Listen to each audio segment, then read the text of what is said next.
That's a tough act. Eight months ago, actually, I did a little TED Talk, and I actually followed the woman who talked about composting worms.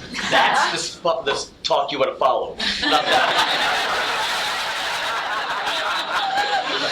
As Christina mentioned, 20 months ago, my lovely wife, Susie, and I decided to take our children, then twin 14-year-old boys, 13-year-old girl, and a 10-year-old girl, out of school for a year, and backpack for 22 weeks in Europe, Asia, and Australia. Can we do this? Oh, I hate these. All right. And so we did this. So I want you to picture this. This is 3 teens, 1 teen, close proximity, 5 months. Yet I live.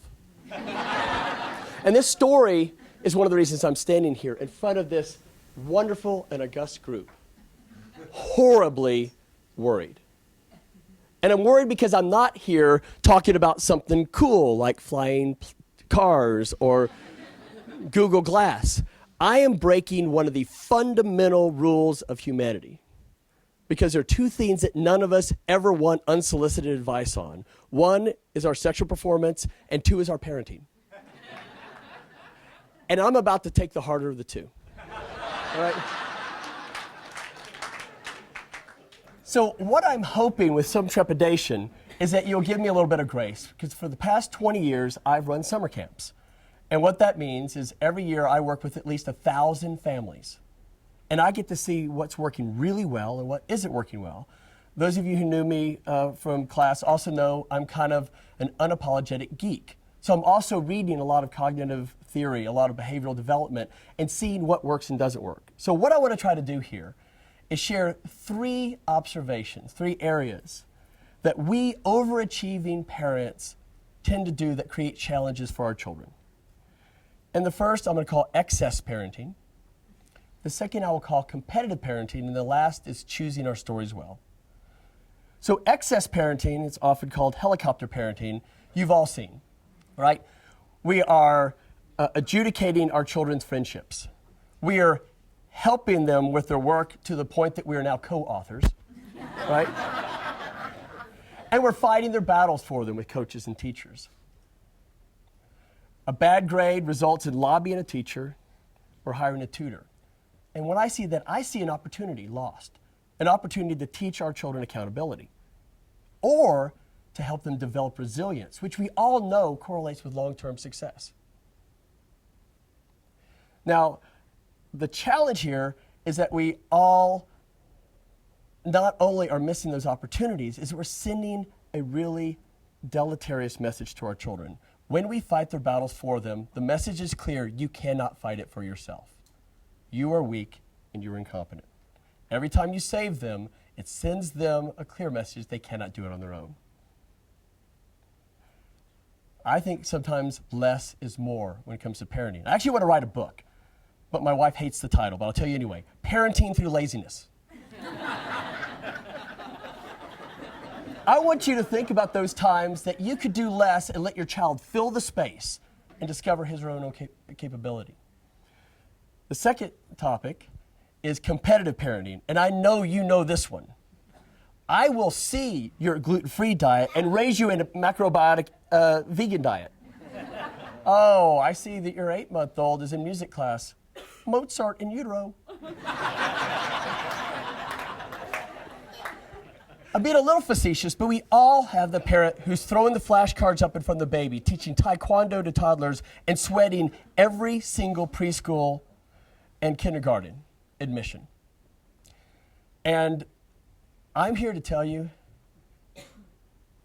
it makes us feel uncomfortable. We all worry we have the only 6-year-old in America that will not be able to compose a haiku in Mandarin.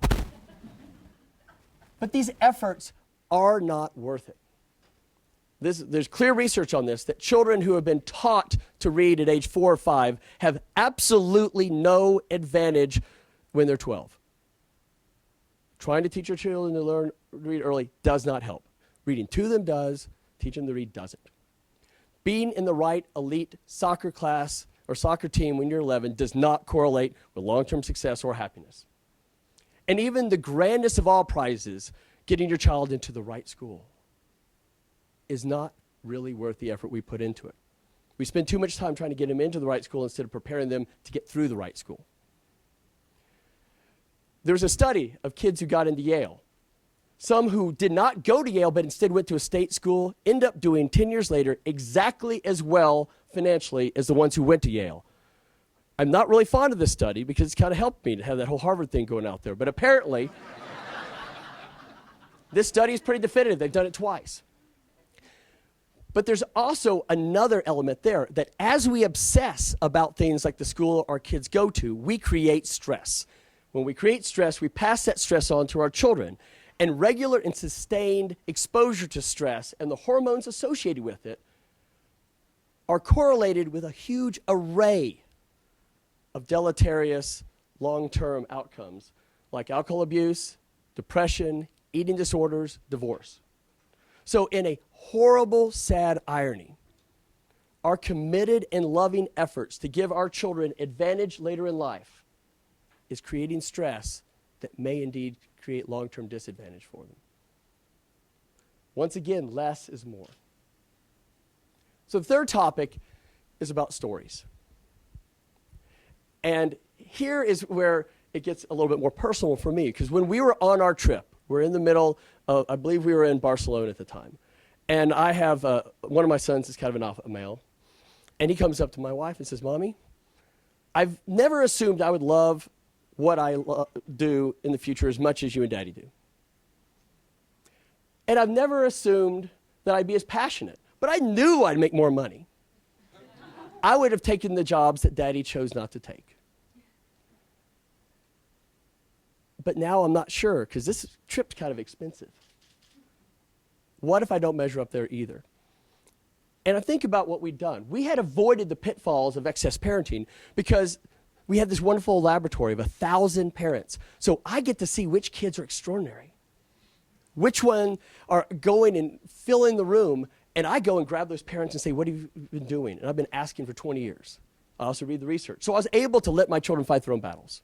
We're good with that. Not a lot of competitive parenting in Marble Falls, Texas. This is not Manhattan.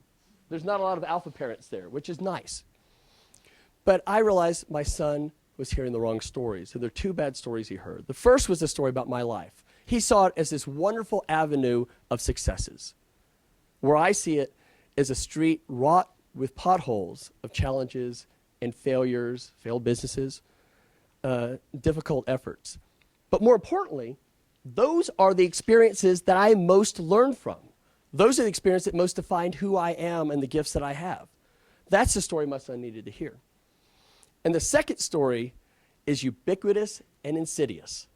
Success is the school you go to, the job you get, the money you make, and the influence you wield. That story has served the people in this room incredibly well. We are the winners by this story. But I'm heard today that many of you are where I am right now, that you kind of realize you've outgrown that story. You perhaps have traveled the world. Maybe you've met that woman in Nepal or that man in Tanzania and seen her sense of community and family, or seen his centeredness, or seen either their joy. How can you buy into a story, a narrative that makes them into failures? But to the extent that this story is the story our children hear, it is robbing them of joy and redirecting their gifts. So what are we to do? I'm going to share insights in 3 areas real quick. The first is let your children be spectacular without you. When they're little bitty, let them go play outside. Let them play soccer without parental supervision. It's okay if they get the rules wrong. As they get older, let them go into the woods and create mythologies and kingdoms. Send them to summer camp.